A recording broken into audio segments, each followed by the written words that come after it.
It was one of those stormy Fridays where the rain pounded against the windows like an impatient drummer. The last period of the day had just ended, and the school was buzzing with the chaos of students eager to escape into the weekend. I was among them, or so I thought. My name is Emily Carter. And what happened that afternoon in room 207 is something I'll never forget. Mr. Thompson, our history teacher, had always been something of a mystery. He was in his early 40s, wore the same brown corduroy blazer every week, and carried an old leather notebook. He never let out of his sight. He had this aura about him, strict but strangely kind. He wasn't a kind of teacher who joked with students or joined in school events. He taught, graded, and left. No one knew much about his personal life, and most students didn't care to find out. But that day I found out more than I ever intended to, as the lights flickered and the intercom announced an early dismissal due to the worsening storm. Students poured out of the classrooms like a flood. I grabbed my things in a rush, eager to beat the traffic and the downpour. But halfway down the hallway, I realized I had left my sketch pad in history class. It was important to me, filled with drawings and ideas for the art scholarship I had been working toward for months without thinking. I turned back. The hall was eerily quiet. Most of the teachers had already left, and the janitors hadn't begun their rounds yet. Room 207 was on the second floor, tucked in the back corner. I reached the door and found it slightly ajar. That was strange. Mr. Thompson always locked up before leaving. I pushed the door open slowly. The room was dim, lit only by the gray light seeping through the storm clouds outside, and then I saw him. Mr. Thompson was standing on top of his desk. I blinked, confused. Why would a teacher known for his discipline be climbing on furniture? He didn't notice me at first. He was reaching up into the ceiling tile above his desk, carefully pushing it aside. I stepped in quietly, curiosity overtaking my better judgment. He pulled down a small dust-covered shoebox. I ducked behind the door, watching from the narrow slit between the hinges. He opened the box with a care that told me whatever was inside mattered deeply. Inside were photographs, old notes, and a school ID card. But it didn't say Paul Thompson, it said Daniel Brooks. The photo looked just like him, only younger. My heart raced. Why would a teacher have an ID with a different name? Was he hiding something? My foot shifted and a floorboard creaked. Mr. Thompson spun around, eyes narrowing. "Who's there?" he called out. I stepped out slowly, guilt washing over me. "It's Emily. I left my sketch pad."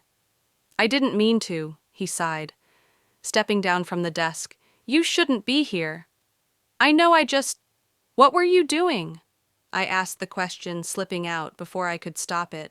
He looked at the shoebox in his hands, and then back at me. There was a long pause. I expected him to yell, to give me detention, something, but he didn't close the door. "Emily," he said quietly, "if I tell you the truth, you have to promise not to repeat it." I nodded and shut the door behind me.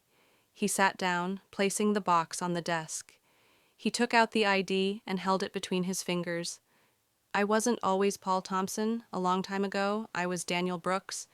I went to this school. I sat in these very desks." He began telling a story that sounded like something from a movie. Years ago, he had been a student at the school, bright, ambitious, and in love with history. But he had been accused of cheating during the state academic competition. Someone had planted answers in his locker, and no one believed his innocence. He was expelled, his name blacklisted, his scholarship vanished, and with it his dream of becoming a historian. "I changed my name and left town," he said, "but I couldn't let it go. I had to come back to reclaim what was taken from me. So I got a new degree, a new identity, and returned as Mr. Thompson." I sat in stunned silence. He had spent years building a life just to return to the place that had once rejected him. He wasn't just teaching history, he was rewriting his own. Why keep it hidden? I asked because no one would understand. I needed to prove to myself that I was more than a false accusation. Today was the day I decided to finally let it go. That's what I was doing, putting it to rest. I looked at the items in the box, the photos of him with his friends, the handwritten notes from teachers who had once praised him, the medal from the competition he never got to compete in. It was like peering into a lost life. Thunder cracked outside. shaking the windows. Neither of us moved. "I won't tell anyone," I said softly. "I promise." He gave me a small smile. It was the first time I had ever seen a real emotion from him. "Thank you, Emily. That means more than you know." I retrieved my sketch pad and turned to leave just before I stepped out. I looked back. He was sitting there, the box open in front of him, the storm reflecting in his eyes.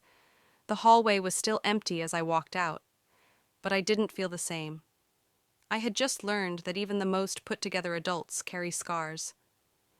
Sometimes they return to the very places that hurt them, not for revenge but for healing weeks past, and Mr. Thompson remained the same in class.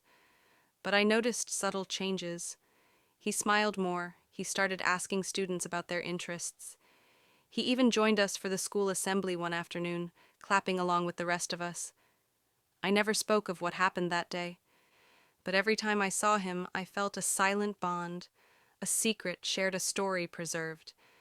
That afternoon, my teacher didn't just retrieve a shoebox from the ceiling. He retrieved a piece of himself, and though no one else knew it, he had finally found peace. And that's what Mr. Thompson did in the classroom that day. Not just something unexpected, but something brave, something human.